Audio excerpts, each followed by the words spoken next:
All right, good afternoon. Here we are again. It was 8 hours ago since I was here. Well, not here, over there. And the last words I said to you were, see you in 8 hours. So here we are, still Tuesday, the 16th of August, 2021. 8 hours on from this morning's 8 a.m. movement snack. And what can I say? Don't know what to say, really. I'm here talking alone, waiting for people to arrive. So you get the contents of my head. If you don't want the contents of my head, turn the volume down and go and have a potter, go do something for about 5 minutes and then come back.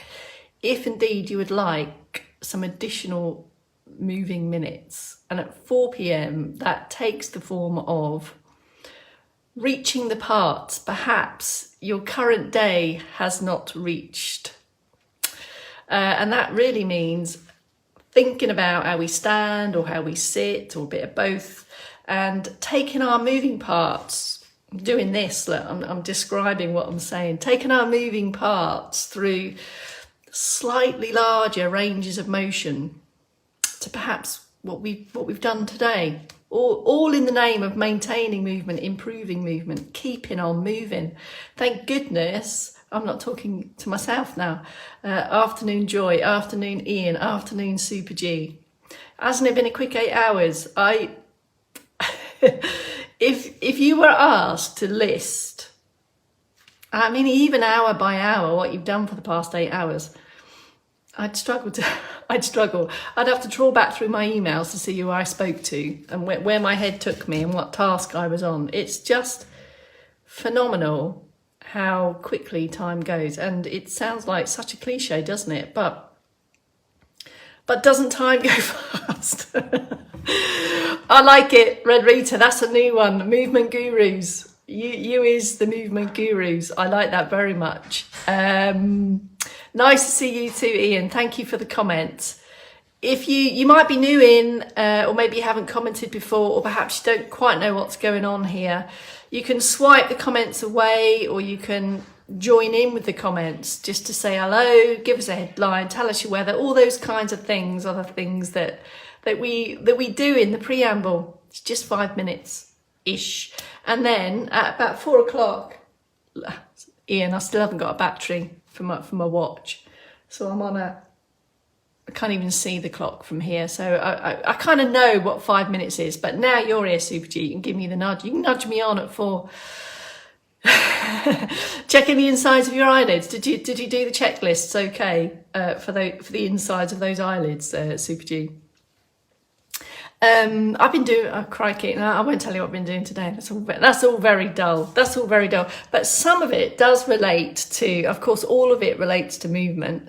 My whole days, all of the tasks in my day relate to movement or physical activity or structured exercise or falls prevention, all new projects, new bits of research and devices, report writing, quality assurance, all blah, blah, blah, blah, blah, all those things. 3:59 from Super G. Miss P's in. Jill's in with a G. Oh, just to say, of course, this is obviously Dave's, a la Tracy.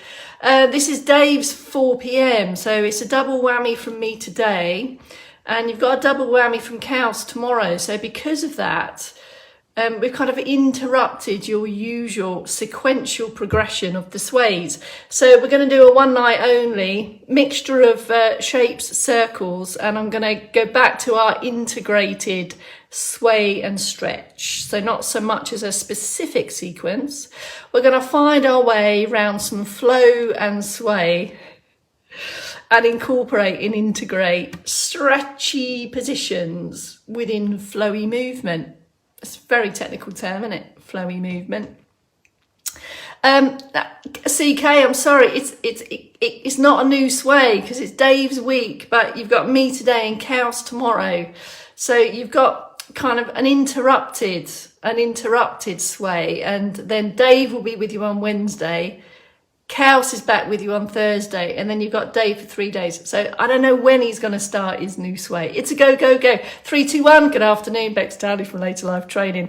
I like the please, Super G. Is that like get on with it, Townley? I'm ready to go. I think it was. I get the message. It's okay. You can be honest with me. Have a look at your RER. Right feet, right footwear, right floors, right external support. You can see me. I can't see you. Let's start with Circ Boost. Here's my fixed support here. I've got an extra bit here. Chair of knee height would be ideal, and I've got my baggy pants to keep us cool, or to keep me cool. Circ Boost to start, hip width, lengthen. These are your stand prompts. I'll give you the seated ones in a movement. Stand up taller, feel supported, feel confident, a little bit of lift and open through the chest, a little pinch in the shoulder blades. Invite and activate all parts of the feet and the ankles and the toes here, so you've got ankle involvement in the steady march. Maintaining activity in the centre and maintaining your comfortable breathing, of course, that goes without saying. And then bring in the other parts. You might want to focus on a bit of upper limb, get your support in the bottom, knees a little bit soft if those legs are fixed, or you might want to bring in a bit of left, bit of right, or of course your support might be here so that you can switch between the two. Now I've got one leg up and one leg down. Look. Keep going there in your standing Circ Boost. Here's your seated options. I do like to pull my trousers up. Active sit in the middle bits, and then again lift and open through the chest, and then take a steady march action through the shoulder. Bit left, bit of right, bring it together. Maybe go for the double arm support option. If you are on your feet and legs at any point in the day, you might want to take a hip walk forward. So this mobility movement, really critical for transitions in and out of chairs and bed and stuff. In this position, it makes it easier to stand if you choose to do so. But for this purpose here, it's literally to give you more leg room. So you can involve the feet, go for the low rise, keep the toes just off the floor, the knees fairly low, and then you can start to build in the other moving parts. So the combination is for you to decide whether you want all the bits, some of the bits, some top end bits with some lower end bits, or just the lower end bits. Can you feel? That's what we want from the Circ Boost. Active, hopefully a little bit invigorated, with a need to take some deeper breaths. That is all the things we want from a bit of Circ Boost. So we've got the shoulders going already. We've activated your centres and your trunks. Maybe if you're in sit, just activate an extra little bit of squeeze through the buttocks, anchor the feet. If you're in stand, here, pick up your position, comfortably hip width apart. We're going to build some circles. We're going to take some circles and incorporate a chest stretch. The options are, you can work single arm first, where with all of these movements, start small and just find your way around half a circle. If you're confident to use the other hand without support, find the other half there. You might want to have the support in front of you so that you can maintain that support. Or you might want your hips just lightly touching there, and then you can take small circles with both arms. You choose.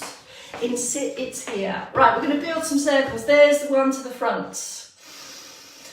Lift and then lower. And then we're going to take a bit of a wrist switch and then start to draw a circle round our base. Wrist switch, circle to front. So it's essentially 2 flowing circles, but. Can you see what's happening? Through the trunk, around the upper back. We're edging our way into that chest stretch position, but we've also got some upper side. If you want to take a little bit of a pause here, you can. Lift and open on the squeeze, on the chest stretch, and then sink out. So now bring in a bit of a rise and a fall through the trunk as well, and make that circle, or those circles, bigger, slower. Pause at the end and then continue. Here it is in stand. So you can start to build in all of those stretch positions that we know and love. You might prefer to take single arms and go for an extra bit of a bend. There. Use the support if you would like. Lift. There's your upper side. Back open into the chest and pause. All right, have a pause. Step out of that, folks. So can you see how we achieved and reached those stretchy positions within a flowing movement pattern?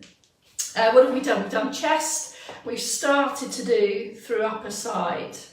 Let's continue with that, but add in our back of arm and even more focus here down the side. So let's take our circles now, front to back. And again, same principles apply. Start with a single arm, nudge up to the support just to make sure you're confident there. You might want to take doubles. On the doubles, you're essentially getting your upper back stretch as you reach away. Shoulder blades come apart, shoulder blades come together. There, single or doubles. There's kind of a swoosh. If you're in sit, you might want to take that with a bit of a hip hinge as well. Single arms might feel more comfortable. You might feel you can get a little bit further forward, and bit by bit drop down into that back of arm stretchier position. And when you're ready, you might want to go for a little pause and hover, and then carry on there, reaching away. Stretch up, drop down the arm, and then can you feel that you're working through upper side stretch position into back of arm, like so. Have a pause, have a switch off. Let's try and combine. Let's go through circle to front, around into chest stretch, and then through the upper side and back of arm. So from the beginning then, high up in sit position, or steady in stand, however you prefer. One or two arms you prefer. Front circle, small or as big as you would like. Into, round the base, little pausey on the chest stretch. And then straight into your reaches away and drop down. And can you see you can start to build this, one or two arms, go for the double if you like, a little bit of a butterfly stretch, and pause, stop. End of. Have a pause in between. So we flowed from in and out of chest and upper back and upper side and back of arm. Should we go one more set round there, and then I'll bring in the lower limb stretch positions. Ready? Sit or stand, you choose. If you would like, if you're in stand, if you take the legs comfortably kind of hip width. Throughout this, you could add a little bit of shift and sway. So it could be here for your circles, if you're in stand, into the switch, chest, back out, another one, as many as you like the feel of really. Chest stretch position with a bit of a sway, and then from here, take a pause in the middle. You might want to take a slightly forward step. And now you can take a forward sway as you take the upper side and the back of arm, or doubles if you like there. So it's up to you if you would like to add the sway. If you've got any concerns with balance for these, don't add the sway at all. Focus on reaching the ends or the bigger ranges of motion for those. Okie dokes. Take a pause. Upper body done, stretching of the chest, of the upper back, of the side of the trunk and the back of the arm. Moving now into the two leg ones. I'm going to take a sit for this, feeling for chair and backs of the legs, slowly down to sit. If you don't want the leg ones, stay with us and just take the flowy stretch positions that you like the feel of from the upper body. Here is the back of leg stretch position. High up on sit bones. Steady leg out like so, a little bend of the knee, just for comfort. Lift and lengthen, and maybe just rehearse a little bit of a hip hinge and an ease and a squeeze down. Slow, slow, slow, everything's slow. If you like the feel of that, you can add that same circular movement we've just done. So you can start to combine lower limb and upper limb there. You might want to keep this hand on there to offer support, or you might want to go for the doubles there. reaching lower and further forward on that hip hinge is going to give you that feeling of stretch sensation on the back of the thigh. So with the flow you're moving, but we are moving slowly, so you can still control and feel how the trunk movement affects that feeling of stretch on the back of the thigh. Why are we doing this? So that we can improve movement around the hips, so we can feel more confident to reach down to lower levels, shoes, socks, all activities at lower levels. Both sides, don't forget, and maybe you will start to feel differences on your left and your right side. If you really want to focus on the lower limb, don't go for the combinations of upper and lower. Just squeeze and ease your way down. Can you feel this feeling of stretch on the back of the thigh? There's great value in moving slowly in and out of position so you can feel what is going on there. So you can build from lower to higher and really becomes perhaps arguably more functional. We're moving through ranges of motion using both upper limb and lower limb. All right, so there's your back of thighs, down to the calf now, lower down. First position is the same. Now here, maybe adjust your leg, knees on the bend. Heel is in contact, and then just feel your way around the foot coming back towards you, there. Now I can either do that as the knee moves, like so, or I can keep the knee where it is and I can slide the heel forwards and back. It really depends what kind of surface you've got on. Most importantly, when that toe is back towards the shin, can you feel that stretch sensation on the back of the lower legs? And you might again want to add a little bit of rise and press on that. You might want to take that calf stretch position and hold, and then go again on the upper body. So you've got combinations, stretch in the lower limb and flowy movement, stretchy movement in the upper limb also. Of course, when you start to mix up our upper and lower body together, it's also more time efficient. But it is important to realise, are you comfortable? Have you got the coordination and the awareness to know what the upper body and the lower body is doing? So pick the right combination for you. Alternatively, pushing up to stand.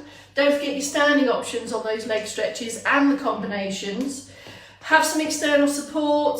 This can offer extra confidence and support for your standing stretches.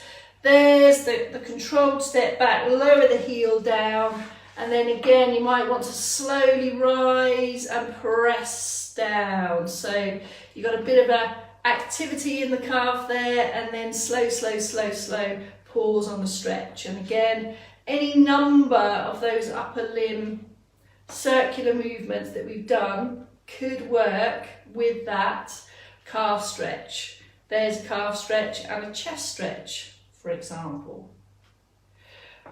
Pause and release. So I just turn sideways so you can see that. Comfortable stride back, finding your feet, ball of foot, lower. And of course in this position you've also got your stretchy feel on the front of the hips there. There's the raise and the lower, with or without upper body on any one of those combinations that we've talked about there. All for you to decide, depends how much of this external support you would like to use. That is it. That's your integrated, flowy stretch sequences and moves. Chaos is with you for the 4 p.m. tomorrow. Dave, all good with Dave. It's just his work schedule this week, so he'll be back on his 4 p.m s with you on Wednesday.